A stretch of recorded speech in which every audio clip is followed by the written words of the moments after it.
합니다. 같이 기도하고 말씀 생각하십시다. 하나님 아버지, 우리의 기도와 찬양을 받으시며 이 시간 말씀을 주셔서 부족한 종이 하나님의 책의 기록된 내용을 조금 해석하게 하시고 하나님의 진리와 교훈을 감히 전하는 도구가 되게 하시고 하나님의 영광을 위하고 또 주를 경외하는 이들의 유익을 위하게 하시고 구원받을 영혼들의 구원도 위하게 하여 주옵소서. 하나님의 영, 진리의 영께서 우리 가운데 계시오니 말씀하시고 말씀케 하시고 말씀을 들을 귀가 있게 하시고 또 마음에 새기게 하시고 또 그것이 유익이 되게 하여 주옵소서. 예수님의 이름으로 기도하옵나이다. 아멘. 아멘. 1절부터 다시 좀 보십시다. 사라가 127세를 살았으니 이것이 곧 사라의 향년이라. 향년은 일생의 연수 그런 뜻입니다. 우리가 다 이제 죽게 되면 향년 몇 세 그렇게 말합니다. 평생 몇 년 동안 사셨습니다. 향년입니다. 사라가 가나안 땅 헤브론 곧 기럇 아르바에서 죽음에 아브라함이 들어가서 사라를 위하여 슬퍼하며 애통하다가 그 시체 앞에서 일어나 나가서 해족속에게 말하여 가로되 나는 당신들 중에 나그네요 우거한 자니 청컨대 당신들 중에서 내게 매장지를 주어 소유를 삼아 나로 내 죽은 자를 내어 장사하게 하시오. 창세기 23장 본장은 사라가 127세에 죽은 일을 기록합니다. 사라의 죽음에 대한 내용입니다. 성경의 내용은 매우 선택적입니다. 아브라함의 생애를 기록하면서 단지 몇 가지의 내용만 기록하였습니다. 지난 장에서 외아들 이삭을 번제물로 드리려 했던 사건을 기록한 후 이제 사라의 죽음을 기록하였습니다. 이삭을 번제물로 드리려 했던 때가 이삭이 15살쯤이라고 가정해 보았습니다. 요세푸스 같은 학자는 이 역사가는 25세라고 말하지만 제 생각에는 그렇게 많지 않을 것 같아서 15살쯤 임의로 가정해 보았습니다. 그러면 그때 아브라함의 나이는 115세, 사라의 나이는 105세였으니 그로부터 22년의 세월이 흐른 때였습니다. 127세에 사라가 죽었다면 그러면 이삭을 15살만 잡아도 그때부터 22년의 세월이 지난 때에 죽었다는 사건을 기록했다는 말입니다. 이처럼 하나님께서는 성경의 내용을 우리의 유익을 위해 매우 선택적으로 기록해 하신 것입니다. 20년의 세월에 아브라함의 집에 여러 가지 일들이 있을 수 있지만은 그거 다 관심 바뀝니다. 그런 걸 일일이 다 기록하는 게 성경이 아니고 성경은 필요한 것 몇 가지만 기록했어요. 아브라함의 긴 생애, 아브라함의 생애 가운데서 몇 가지의 내용을 기록한 것이란 말이죠. 바로 이런 이유 때문에 우리는 더욱더 성경의 모든 내용에서 교훈을 찾아야 할 것입니다. 하나님께서 이렇게 매우 선택적으로 기록해 주신 책조차도 읽기에 게을러서 이 책도 대충 이 중에서 내게 관심 있는 몇 가지만 읽고 말겠다고 하면 그것은 하나님의 깊은 의도, 하나님의 이 복된 의도를 우리가 무시하는 일이 될 것입니다. 하나님께서 우리에게 주신 이 한 권 정도는 사랑하고 열심히 읽어서 익숙해지는 것이 좋을 것입니다. 아름답고 사랑스러운 사라, 아브라함과 결혼하여 아마 90년 이상을 같이 살았을 그는 이제 늙어 세상을 떠났습니다. 아브라함이 가나안 땅 기럇 아르바 곧 헤브론에 거주하고 있었을 때였습니다. 원문에는 기럇 아르바 곧 헤브론 이렇게 되어 있는데 우리는 왜 바꿔 번역했는지 모르겠지만은 기럇 아르바는 헤브론의 옛 이름이었습니다. 사람은 누구나 다 죽습니다. 사랑하는 사람도 죽습니다. 사람은 누구나 죽지만 그것은 하나님의 작정과 섭리 안에 있고 아무도 그 시간을 알지 못합니다. 아브라함은 장막에 들어가 아내의 시체 앞에서 슬퍼하며 애통하였습니다. 사랑하는 아내의 죽음으로 인한 슬픔은 사람으로서 당연한 감정입니다. 아브라함은 슬픔 중에 일어나 나가서 헷 족속에게 나는 당신들 중에 나그네요 우거한 자니 청컨대 당신들 중에서 내게 매장지를 주어 소유를 삼아 나로 내 죽은 자를 내어 장사하게 하시오라고 말하였습니다. 아브라함은 가나안 땅의 나그네와 우거한 자로 살고 있었습니다. 사실 세상은 사람의 영원한 거주지가 아닙니다. 세상에서의 삶은 영원하지 않습니다. 인생은 나그네길입니다. 다윗은 말하기를 주 앞에서는 우리가 우리 열조와 다름이 없이 나그네와 우거한 자라. 세상에 있는 날이 그림자 같아서 머무름이 없나이다 라고 했습니다. 우리의 참 고향은 더 이상 죽음과 이별이 없는 새하늘과 새 땅 곧 천국입니다. 옛날부터 하나님을 경외하는 자들은 죽은 자의 시체를 매장하였습니다. 불교의 풍습인 화장도 허용됩니다. 사무엘상 31장 12절 13절에 보면 사울 왕과 그 아들들의 시체는 화장하여 그 뼈를 야베스 에셀나무 아래 장사하였습니다. 오늘날 말로 수목장을 한 셈입니다. 화장이 허용되기는 하지만 매장은 성도의 부활 소망에 적합합니다. 사람의 죽음은 몸과 영혼의 분리 현상입니다. 사람이 죽으면 영혼은 몸을 떠나 천국 혹은 지옥에 들어가고 몸은 무덤에 묻힙니다. 주 예수께서 다시 오시는 날에 죽은 성도들은 영광스럽게 부활하여 영생할 것입니다. 우리는 죽은 자들의 부활을 믿습니다. 사도 바울은 내가 너희에게 비밀을 말하노니 우리가 다 잠잘 것이 아니오 마지막 나팔의 순식간에 홀연히 다 변화하리니 나팔 소리가 나매 죽은 자들이 썩지 아니할 것으로 다시 살고 우리도 변화하리라고 말했고 또 주께서 호령과 천사장의 소리와 하나님의 나팔로 친히 하늘로 쫓아 강림하시리니 그리스도 안에서 죽은 자들이 먼저 일어나고 그 후에 우리 살아남은 자도 저희와 함께 구름 속으로 끌어올려 공중에서 주를 영접하게 하시리라고 말하였습니다. 주님 재림하실 때 하늘로 들리워서 영접하고 내려온다는 뜻일 것입니다. 우리는 또한 영생을 믿습니다. 사도 요한은 내가 하나님의 아들의 이름을 믿는 너희에게 이것을 쓴 것은 너희로 하여금 너희에게 영생이 있음을 알게 하려 함이라고 말했습니다. 또 사도 바울은 믿음의 선한 싸움을 싸우라 영생을 취하라고 말했습니다. 우리는 죽은 자의 부활 또 영생을 믿는 자들입니다. 그러므로 우리는 죽음을 대비하는 자가 되어야 하고 또 죽은 자의 부활과 영생을 믿는 자답게 경건하고 의롭고 선하게 살아야 합니다. 땅에 속한 자들처럼 살지 말고 장차 부활 영생하여 하나님이 예비하신 영광스러운 천국에 살 자처럼 여기에 가치를 너무 두지 말고 여기에서는 충실히 살지만은 가치는 저곳에 두고 사는 자답게 살아야 한다는 말씀입니다. 5절 6절 보십시다. 헷 족속이 아브라함에게 대답하여 가로되 내 주여 들으소서 당신은 우리 중 하나님의 방백이시니 우리 묘실 중에서 좋은 것을 택하여 당신의 죽은 자를 장사하소서. 우리 중에서 자기 묘실에 당신의 죽은 자 장사함을 금할 자가 없으리이다.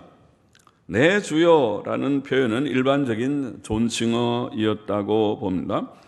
하나님의 방백이시니 하나님의 방백이라는 원어는 하나님의 존귀한 자라는 뜻으로 헷 족속이 아브라함에게서 하나님께서 주신 권위와 위엄을 느끼고 있었음을 보입니다.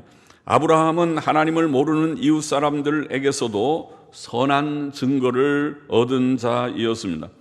헷 족속은 아브라함에게 우리 묘실 중에서 좋은 것을 택하여 당신의 죽은 자를 장사하소서라고 말하며 호의를 베풀었습니다.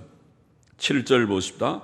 아브라함이 일어나 그 땅 거민 헷 족속을 향하여 몸을 굽히고 그들에게 말하여 가로되 나로 나의 죽은 자를 내어 장사하게 하는 일이 당신들의 뜻일진데 내 말을 듣고 나를 위하여 소알의 아들 에브론에게 구하여 그로 그 반머리에 있는 막벨라 굴을 내게 주게 하되 반머리는 반머리 그렇게 표현하는데 그것은 밭이랑의 양쪽 끝을 가리키는 말이다. 그렇게 국어사전에는 나와 있습니다. 그러니까 우리는 반머리, 머리가 뭔지 서울 도시 사람들은 잘 모를 수 있지만은 반머리, 밭끝이란 말이죠. 밭끝에 있는 막벨라 굴을 내게 주게 하되 준가를 받고 그 굴을 내게 주어서 당신들 중에 내 소유 매장지가 되게 하기를 원하노라.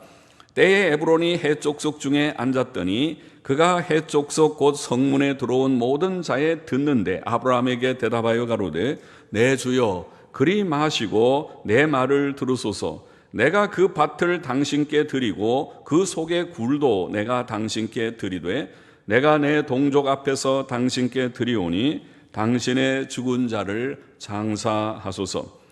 아브라함은 헷 족속의 호의적인 말에 대해 일어나 그들을 향해 몸을 굽혀 담례하며 에브론의 밭 끝에 있는 막벨라 굴을 값을 받고 주기를 요청한 것입니다. 그때 에브론이 거기 앉았다가 모든 자들의 듣는데 아브라함에게 자기의 굴을 주겠다고 말하였습니다. 아브라함이 헷 족속의 호의적인 말에 대해 감사하는 표시로 그들을 향해 몸을 굽힌 것은 그의 겸손함을 보입니다. 아브라함의 나이가 꽤 많았을 터인데, 그렇죠? 137세. 이 사라가 127세면 아브라함과 사라의 나이가 10살 차이니까 137세의 노인이 그 젊은이들도 있는 사람들 앞에 몸을 굽혀가지고 인사를 하듯이 한 것입니다. 우리는 전에 아브라함이 집에 온 손님들을 접대하는 모습에서도 그의 겸손함을 말했었습니다. 그는 집 앞에 온 손님들을 보고 장막문에서 달려나가 몸을 땅에 굽히며 그들을 영접하였었습니다. 창세기 18장 2절에 기록되어 있습니다. 경건한 아브라함은 겸손한 자이었습니다. 하나님께서는 우리에게 겸손을 교훈하십니다. 잠언 18장 12절에 보면 사람의 마음의 교만은 멸망의 선봉이요. 사람이 교만하면 멸망한다는 거죠.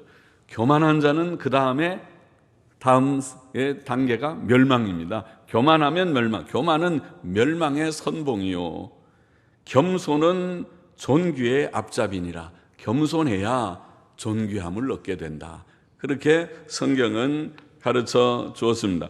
주께서는 나는 마음이 온유하고 겸손하니, 우리 예수님은 자신이 말씀하시기를 나는 마음이 온유하고 겸손하니 나의 멍에를 메고 내게 배우라. 제자들에게, 우리들이 예수님을 믿고 따른다고 하면서 예수 믿는 사람들도 교만한 자가 많고 예수 잘 믿는 사람 중에서도 교만한 자가 있어요. 영적 교만이라고 그러죠. 내가 예수를 이만큼인데 너희는 나 따라오려면 아직도 멀었다 하는 아마 그 교만이겠죠. 영적인 교만이 있고 또 세상 사람들 일반적으로 교만한 사람들이 많죠. 다 대단히 교만해요. 가난한 사람도 가난한 채로 교만하고, 좀 배운 사람은 배웠다고 교만하고, 가진 사람은 가졌다고 교만하고, 교만한 사람들이 많은 세상이지만은 예수님은 하나님의 아들이 사람이 되어 이 땅에 오신 예수님은 말씀하시기를, 우리에게 가르쳐주기 위하여 교훈적으로 말씀하시기를 나는 마음이 온유하고 겸손하니 내 멍에를 메고 내게 배우라. 예수님을 믿고 따르는 것은 멍에를 진 것과 같은, 어떤 때는 좀 힘든 일도 있지요. 주일날 놀러 가지 않고 예배당에 다 모이세요. 그러면은 예배당에 모이면은 믿음 없으면은 이것도 멍해일 수 있어요. 성경도 읽고 기도하세요. 아이고 텔레비만 보라면 하루 종일 봐도 지치지 않겠는데 성경을 읽으라니 재미가 없다. 그렇게 할 수 있겠죠. 그러나 믿음에 이제 들어가면 그것이 얼마나 복된 말인지, 읽지 말라고 그래도 성경 읽는 것이 귀한 줄 알고 읽고, 예배당에 나가는 것이 내게 기쁨과 즐거움이 되고, 오늘도 가서 하나님을 만나고 온다. 하나님의 말씀을 내가 좀 받고 오리라. 그러고 오게 되겠지만은 말이죠. 그래서 주님을 우리가 배우는 것은 멍에를 지는 것과 같지만은 멍에를 메고 온유와 겸손을 배우라. 그렇게 주님께서는 말씀을 하신 것입니다. 겸손은 하나님께서 우리에게 요구하는 중요한 덕목입니다. 겸손은 주 예수님의 마음이라고 빌립보서 2장 5절에는 표현했습니다. 하나님의 아들이신 높으신 분이 사람이 되어 낮아지시고, 그것도 가난한 집에 출생하셔서 마국간에서 출생하시고, 그리고 또 이제 결례를 행할 때에도 다른 짐승으로 하지 못하고 비둘기를 가지고 결례를 행할 정도는 가난한 집입니다. 요셉과 마리아의 가정은 부유한 가정이 아닙니다. 주님은 가난한 가정, 없는 가정에서 출생하셨고 자라셨습니다. 낮아지신 것입니다. 예수님의 겸손을 본받으라고 그렇게 바울은 빌립보서 2장에 교훈하였었습니다. 주님께서도 마태복음 23장에 보면은 교훈하시기를 너희 중에 큰 자는 너희를 섬기는 자가 되어야 하리라. 우리 중에 큰 자가 있습니까? 많이 배운 자는 못 배운 사람들을 좀 지도할 수 있고, 많이 가진 자는 또 없는 사람들을 좀 돌아볼 수도 있겠죠. 내가 스스로 좀 남보다 낫다고 크다고 생각하는 자가 있습니까? 주님께서는 큰 자는 너희를 섬기는 자가 되어야 하리라. 그래서 교회의 직분은 계급이 아니라고 했습니다. 목사는 회장이나 사장쯤 되고, 장로들은 이사들, 전무이사, 상무이사, 이사들쯤 되고, 그런 것이 아니라고 했습니다. 교회의 직분은 섬기는 직분이다. 목사는 종이다. 하나님의 종이고 여러분의 종이다. 그것이 옳은 것이다. 장로들도 마찬가지다. 장로들은 군림하기 위해서 세워놓은 자들이 아니고 섬기려고 세워놓은 자들이라. 그러니 사람들의 인정을 받지 못한다고 자존심 상할 것이 없습니다. 그게 정상적이니까. 인정받으려고 된 것이 아니라 섬기려고 했으면은 인정 못 받는다고 하나 자존심 상할 것이 정상이에요. 사람들이 그를 인정해주고 존중해주면 그저 너무 감사할 따름이에요. 내가 부족한데, 이 직도 부족한데 받았는데 이렇게 나를 또 귀하게 여겨주니 내가 몸둘 바를 모르겠습니다. 그렇게 돼야 정상인 것이죠. 주께서는 큰 자는 섬기는 자가 되어야 하리라. 누구든지 자기를 높이는 자는 낮아지고 누구든지 자기를 낮추는 자는 높아지리라. 그렇게 마태복음 23장 11절 12절에 말씀하셨습니다. 아브라함은 겸손한 자이었습니다. 12절 보십시다. 아브라함이 이에 그 땅 백성을 대하여 몸을 굽히고, 또 굽힙니다. 그 땅 백성의 듣는데 에브론에게 말하여 가로되 당신이 합당히 여기면 청컨대 내 말을 들으시오. 내가 그 밭값을 당신에게 주리니 당신은 내게서 받으시오. 내가 나의 죽은 자를 거기 장사하겠노라. 에브론이 아브라함에게 대답하여 가로되 내 주여 내게 들으소서. 땅값은 은 400세겔이나 나와 당신 사이에 어찌 교계하리이까. 거래한다는 말이죠. 교계라는 말은 돈 주고 거래하는, 사고팔고 하는 교계하리이까. 당신의 죽은 자를 장사하소서. 아브라함이 에브론의 말을 조차 에브론이 해족속의 듣는 데서 말한 대로 상고에 통용하는 장사들이 쓰는 은 400세겔을 달아 에브론에게 주었더니 마므레 합 막벨라에 있는 에브론의 밭을 바꾸어 그 속의 굴과 그 사방에 둘린 수목을 다 성문에 들어온 헷 족속 앞에서 아브라함의 소유로 정한지라. 그 후에 아브라함이 그 아내 사라를 가나안 땅 마므레 앞 막벨라 밭 굴에 장사하였더라. 마므레는 곧 헤브론이라. 이와 같이 그 밭과 그 속의 굴을 해쪽 속이 아브라함 소유 매장지로 정하였더라. 아브라함은 다시 그 땅 백성을 향해 몸을 굽히고 그 밭값을 정당히 지불하고 매입하기를 원하였습니다. 땅 주인 에브론이 그 땅을 그냥 주겠다고 제안했지만 그 땅값이 보통 많은 것이 아닙니다. 오늘날로 말하면은 몇백이 아니라 몇천만 원 더 이상 되는 땅값이었겠지만은 그냥 주겠다고 하지만은 거절하고, 아브라함은 정당하게 당시 장사들이 사용하는 세겔로 은 400세겔을 달아주고 그 땅을 샀습니다. 400세겔은 약 4.6kg이었습니다. 한 데나리온인 게 10g이니까 1데나리온이 10g이 데나리온이니까 4.6kg이라면은 엄청 양이 많겠죠. 제가 환산해 보진 않았지만은 엄청 많은 양을 주고, 그리고 정당하게 그 땅을 매입했습니다. 그 땅은 모든 증인 앞에서 아브라함의 소유지가 되었습니다. 그런 후 아브라함은 죽은 아내의 시신을 그 밭의 굴에 안장하였던 것입니다. 아브라함은 그 밭을 정당한 값을 주고 샀습니다. 그는 물질 생활에서 남에게 손해를 주지 않고 정당하게 살려 하였습니다. 이것이 의와 사랑입니다. 사람의 인격성은 그의 정확한 돈 계산에서 나타납니다. 우리는 정당하게 돈을 벌고 정당하게 물건을 소유해야 합니다. 열심히 일하면서 벌어요. 부끄러운 것이 아닙니다. 돈이 없으면 벌어야죠.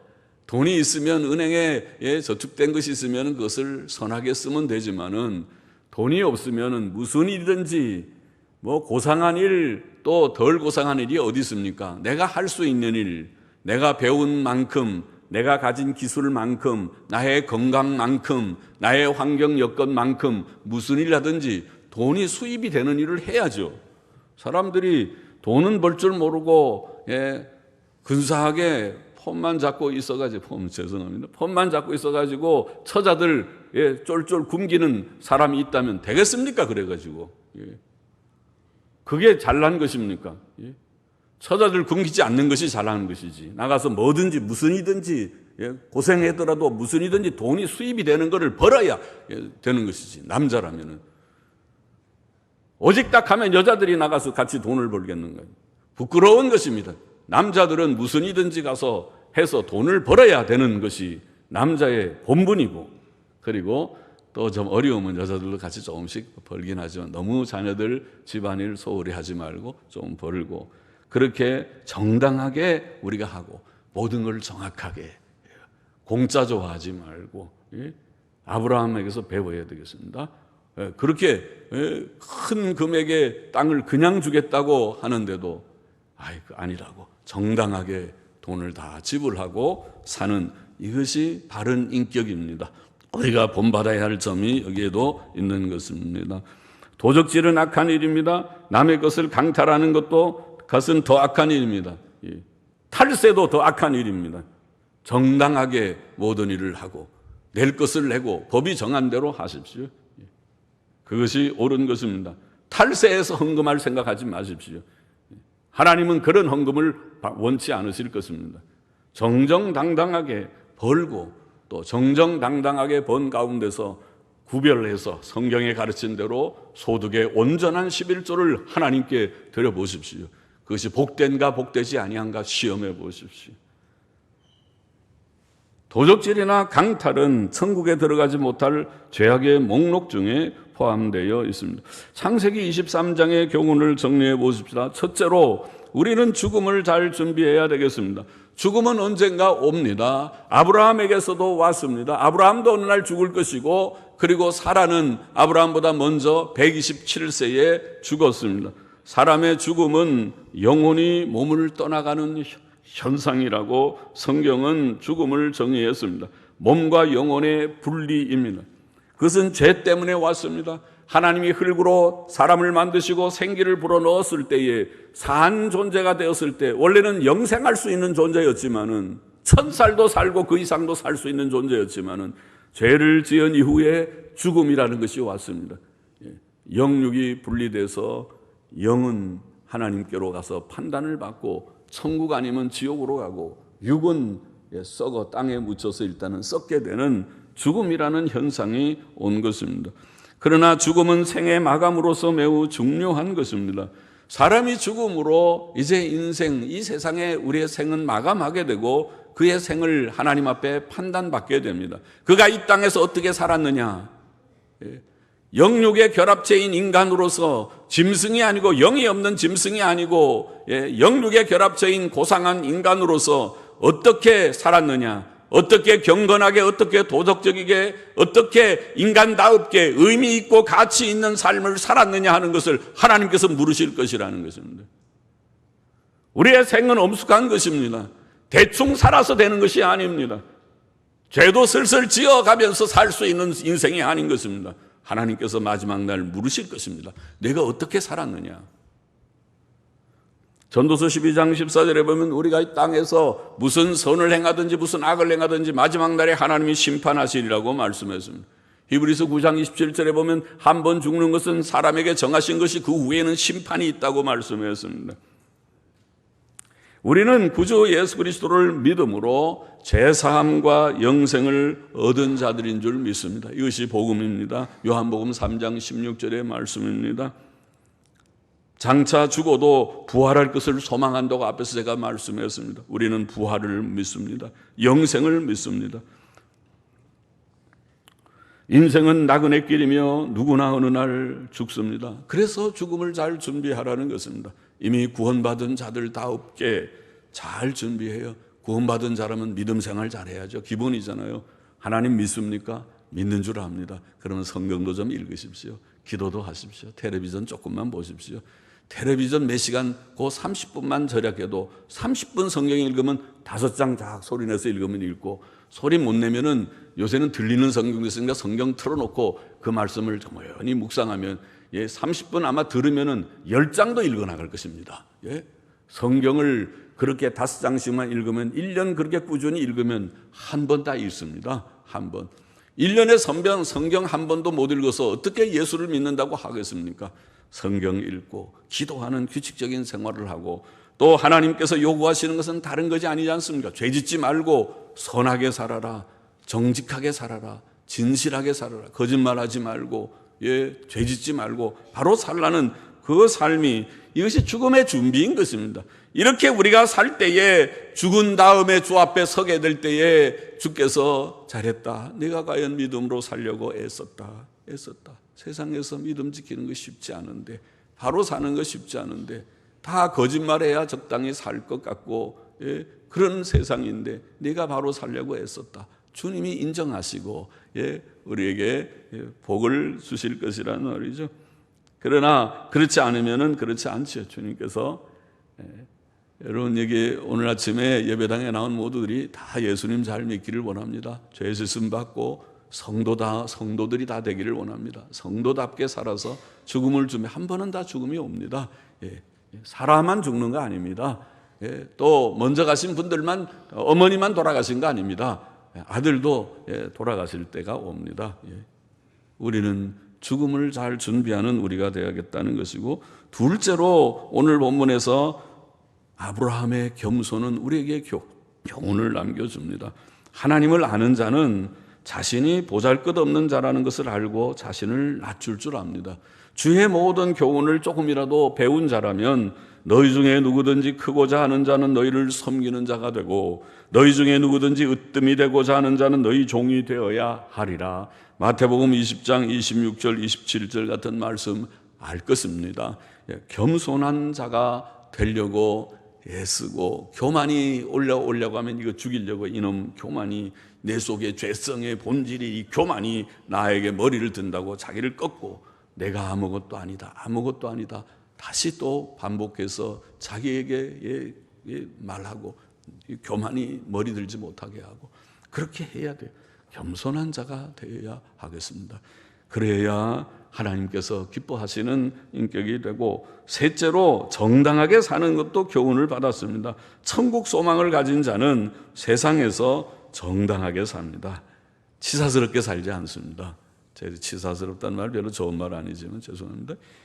사람이 정당하게 비굴하게 비겁하게 살지 않아요. 천국을 소망하는 자인데 우리는 천국에 갈 것입니다. 그래서 이 땅은 지나가는 나그네 길인데 여기서 조그만 거 갖고 아둥바둥 싸우고 더 가지려고 하고 탐욕 부리고 거짓말하고 그게 치사한 거잖아요. 치사스럽게 비굴하게 살지 않는다는 거예요. 당당하게 살다가 주님 앞에 갈 것입니다. 줄 것을 주고 내가 장사하는데 내가 무덤 내가 내 돈 내고 사야지. 정당하게 사고 그리고 정당하게 내가 장례식 치르고 그렇게 하지. 그거 남한테 신세지지 않을 것이다. 아브라함의 심정이 그것이지 않습니까? 정정당당하게 살아가는 이것이 하나님의 백성에 사는 방법이고 이렇게 살 때에 주께서는 이사야 48장 18절에 보면 하나님의 명령을 이렇게 지키는 자는 강 같은 평안을 땅 위에서도 누리리라. 주님께서는 지리 말씀하시기를 너희는 먼저 하나님의 나라와 그 일을 추구하라. 그리하면 의식주의 모든 것을 내가 보장하리라. 하나님이 더하여 주시리라. 적은 소득이 의의를 겸하면 많은 소득이 불의를 겸한 것보다 나으니라. 잠언의 말씀이죠. 우리에게 다 가르쳐진 교훈이 한 가지입니다. 바로 살아라는 것입니다. 바로 살면 땅 위에서도 복되고 결코 바로 살아서 굶어 죽는 사람 없습니다. 바로 안 살아서 굶어 죽기는 하지.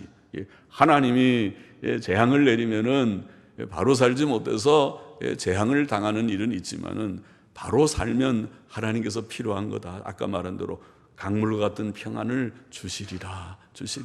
또 의식주의 문제 염려하지 말아라. 공중의 새를 보라. 들의 백합화를 보라. 요즘은 이제 여름, 봄이 지나서 여름 되니까 조그만 우리 그 정원에도 보면은 꽃들이 얼마나 많이 피는지 예쁜 꽃들이 별별 꽃들이 많이 피고 오늘도 장래에도 많이 피었던 뭔가 골드마린가 하는 예쁜 꽃들도 피고 그래 피더라고요. 그래서 그런 것처럼 우리가 하나님께서 땅 위에서 우리에게 필요한 거 다 먹여주시고 입혀주실 것을 보장하는데 사람이 바로 살지 않는 것이 문제다. 성경이 그렇게 가르치고 있으니까 그러니까 우리는 바로 살아야겠습니다. 겸손한 자가 되고 정정당당하게 사는 자가 되라는 교훈도 여기서 받고 그와 더불어 제일 중요한 것은 죽음을 준비하라. 어느 날 우리에게 닥칠 죽음 앞에 설 때에 내가 후회 없이 바로 살고 의미 있고 살고 가치 있게 살다가 주님 앞에 서게 되는 우리가 되기를 소망합니다. 기도하십시다. 하나님 아버지, 죽음을 잘 준비하는 우리 모든 성도들이 되게 하시고 또 혹시 주님을 알지 못하는 분이 우리 가운데 계실지라도 예수님 믿고 구원받는 귀한 은혜를 저에게 주시기를 원하옵고 또 우리 예수 믿는 모두들이 겸손함을 늘 주님 기억하고 겸손한 자가 되기를 주의 은혜로 힘쓰게 하시고 또 정당하게 살아가는 저와 우리 모두가 되게 하여 주옵소서. 예수님의 이름으로 감사하며 기도하옵나이다. 아멘.